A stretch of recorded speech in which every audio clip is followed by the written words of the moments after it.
reso na de facto. Dismiss daw po. May nakita na kayong ganung reso, sir? Meron ba? Meron daw, sir. May kamukalat na po eh. May... Hanapin natin. Apo. Military? Apo. Hindi sinagot ng tanungin ng media si De La Rosa kaugnay sa reso na ibabasura ang impeachment ni Sara, pero dito sa susunod na video ay inamin na mismo ni De La Rosa na galing sa kanyang opisina ang kumakalat sa Senado na reso. Binuking ang sarili. Galing daw po sa opisina ninyo, particularly kay Attorney Joanne yung draft. May nabanggit po ba sa inyo yung legislative staff nyo? Ayun si ma'am. Ayun ma'am. Ayun ma'am. Kinonfirm na po ni Senator Jinggoy na meron siyang Nakuha printed na draft copy. Kayo po may Galing yun. Galing sa office ko. kayo po yung nag-initiate. Bakit po? Paano pong Basahin na lang yung resolution. You will understand everything. Basahin niyo yung resolution. That's very self-explanatory. Ayun, magbasa niyo doon kung ano yung sinasabi doon. Yun ang saloobin ko. Sir, pwede po bang draft resolution mag-decide doon sa impeachment case? Kahit walang trial? Kahit hindi na mag-trial? Nakita naman yung anong rason pinaglalagay doon. Basahin niyo yung whereas. Whereas. Nandun lang lahat. Intindihin na lang yun. Sir, kayo nag-initiate kayo mismo or kinausap niyo po yung mga kasamahan ninyo? Meron kong tatanungan, mga kasama konsulta. Tapos, may nakuha na po ba kayo kung ilan ng susuporta? Mamaya na pag sizable na yung number na sumuporta. So far po, as we speak, mga ilan na? Nasa draft. Kaya pinababasa ko sa kanila yung draft. Ipafile niyo po. Ipafile niyo po. Titingnan ko, i-evaluate ko pa. Baka kasi yung iba, meron na namang ibang draft yung iba. Yung iba mga kasama namin, may mga ibang draft. So, siguro i-incorporate yun kung ano yung magagandang provision doon sa kanilang mga draft para mapaganda yung final version at magiging acceptable sa lahat. Kung pwedeng makuha ang suporta ng lahat, ng karamihan. Bali, ilan po pong kasamahan nyo ang may sariling draft? So, nakita ko tatlong draft yun. Hindi ko na masabi kung kanino galing, basta may mga input lang. Pang-apat po yung inyo o pangatlo yung inyo? Una. Saan yung original yung inyo, sir? Okay. Tapos, pwede po malaman po. Akala nyo, iiwas ako kung saan galingan, ha? Akala nyo. Pero ilan po so far yung nabigyan nyo na? Ng printed. Na printed copy? Basta yung interesado lang na nagtatanong na humingi ng soft copy, binigyan ko. Pero yung hindi interesado, wala rin. Alam po ni BP Sara na meron kayong ganung draft? Hindi siguro. Hindi. Ewan ko lang kung pumutok pa ito ngayon, di ba? Lumabas na yan mga balita na yan. Ewan ko kung nakarating sa kanya, pero sabihin mo, ako personally, mag-report sa kanya, no, that's my own initiative. Hindi galing lang sa akin. Wala siyang pakialam dito. Galing lang sa akin. Possible send Monday next week ipa-file? Meron bang gusto mag-input eh. Kung hindi ngayon, baka next week.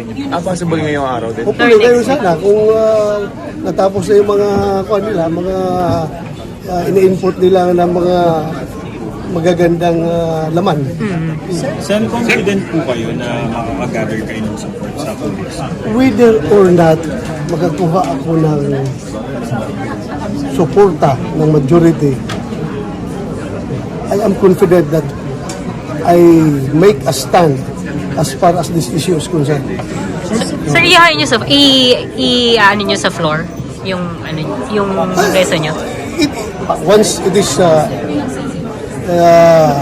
submitted, then automatic yan. It will be taken up in the floor. Sabi ni Senator Coco nung nabasa niya, parang incorrect yun daw.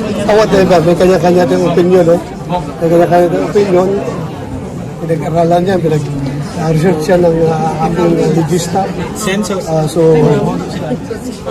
Sensory, tanong ko lang, bakit po kailangan niyo pang apigilan yung impeachment trial itself? Hindi po ba kayo confident? Basahin ninyo yung laman ng resolution. Kasi makita nyo kung bakit. Nandun, self-explanatory. Nandun lahat. Nandun lahat. Thank you, Sen. Sir, ang intention niyo po, hindi na maitago, kundi i-present ito formally on the floor, yung resolution. Sabi talaga, once ma-read yan sa floor, then it's open for anything. Pero sir, but dun sa draft, dun sa nakalagay, wala man lang nakalagay doon, introduce by. Wala man lang nakalagay na author. Sino introduce ang resolution? Wala nakalagay. Lalabas din yan kung sino mag-introduce pag may final draft na. Kasi draft Draft pa lang. Pero kayo magiging main author nun, sir. Correct. Correct. So sino na yung initially nag-express ng intention to support the resolution? Marami na. Ilan, sir? Marami na. So hintayin ko na lang kung... May numbers na po kayo. Ha? May number na. May number. Pero hindi ko pa masabi kung gaano kadami. Basta may number. So you're confident Numbers naman is from 0 to 24. Di ba? Basta may number ako. 0 to 24. So sir, confident kayo na ma-adapt yung resolution? As I've said, I'm not hoping na ma-adapt. Maganda kung ma-adapt, di ba? Basta at least for this particular issue, for this particular situation, I made the stand. Anong dapat? That is in support to, of course, Senator Tolentino's manifestation on the floor the other day, kahapon?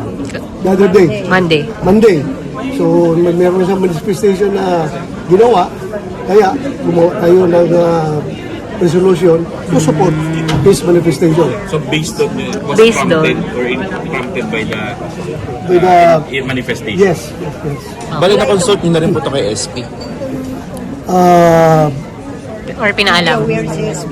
Ewan ko kung nabigyan si SP ng soft copy. Basta ako, binigyan ko lang kung sinong gusto humingi, bigyan ko. Sino po mga Sino gusto? humingi? Sino yung humingi, sir? Hindi ko na sabihin kung sino. Basta Nagsabi na po marami. si Sen Jinggoy, si SG. Pero siya, may sagot yan. Apo. Okay. Pero hindi siya Kinonfirm niya. naman. Pero hindi pa siya. Kailangan pa ko ba nung tanungin kung binigyan ko ng BG. soft copy si Aimee. Kailangan pa niya ko tanungin. Senator Sabi niya, Robin. Senator Robin. Robin.